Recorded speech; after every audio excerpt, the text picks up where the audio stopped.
സ്ത്രീകൾക്ക് ആദ്യമായി ഇൻഷുറൻസ് പരിരക്ഷ നൽകിയതാരാണെന്ന് നിങ്ങൾക്കറിയാം?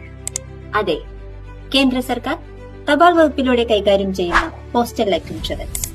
നമസ്കാരം, ഞാൻ Aparna, postal assistant, Manjeri division. എന്താണ് പോസ്റ്റൽ ലൈഫ് ഇൻഷുറൻസ്? 1884 അന്നത്തെ പോസ്റ്റ് ഓഫീസ് ഡയറക്ടർ ജനറലായിരുന്ന FR ഹോഗിന്റെ ആശയത്തെ മുൻനിർത്തിക്കൊണ്ടാണ് പോസ്റ്റൽ ലൈഫ് ഇൻഷുറൻസ് ഇന്ത്യയിൽ ആരംഭിച്ചത്. തപാൽ വകുപ്പിലെ ജീവനക്കാർക്കുള്ള ക്ഷേമ പദ്ധതിയായിട്ടാണ് ഇതിന് തുടക്കം കുറിച്ചതെങ്കിലും പിന്നീട് 1888 ടെലിഗ്രാഫ് വകുപ്പിലെ ജീവനക്കാർക്കും 1894 സ്ത്രീ ജീവനക്കാർക്കും വേണ്ടി പദ്ധതി വ്യാപിപ്പിച്ചു.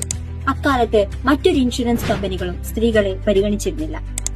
55 വയസ്സിൽ താഴെയുള്ള കേന്ദ്ര സംസ്ഥാന സർക്കാർ ഓഫീസുകൾ, പൊതുമേഖലാ സ്ഥാപനങ്ങൾ, ബാങ്കുകൾ തുടങ്ങിയവരുടെ ജീവനക്കാർക്കും എല്ലാവിധ ബിരുദധാരികൾക്കും ഇന്ന് PLI അംഗമാകാം.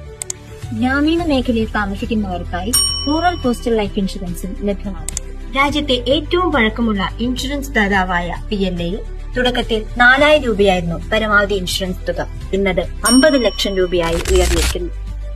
കുറഞ്ഞ പ്രീമിയം, കൂടുതൽ ബോണസ്, 100% സർക്കാർ ഗ്യാരണ്ടി. ഇതിലും മികച്ചത് മറ്റൊന്നില്ല. നമ്മുടെ ഇന്നത്തെ പരിശ്രമങ്ങൾക്ക് ഒരു സുരക്ഷിത നാളെ ഉറപ്പാക്കാൻ ശരിയായ നിക്ഷേപം ആവശ്യമാണ്. ഇന്ന് നിങ്ങൾ എടുക്കും ഒരു PLI പോളിസി നാളെ ഒരു വലിയ സുരക്ഷയും സമ്പാദ്യവുമാവും.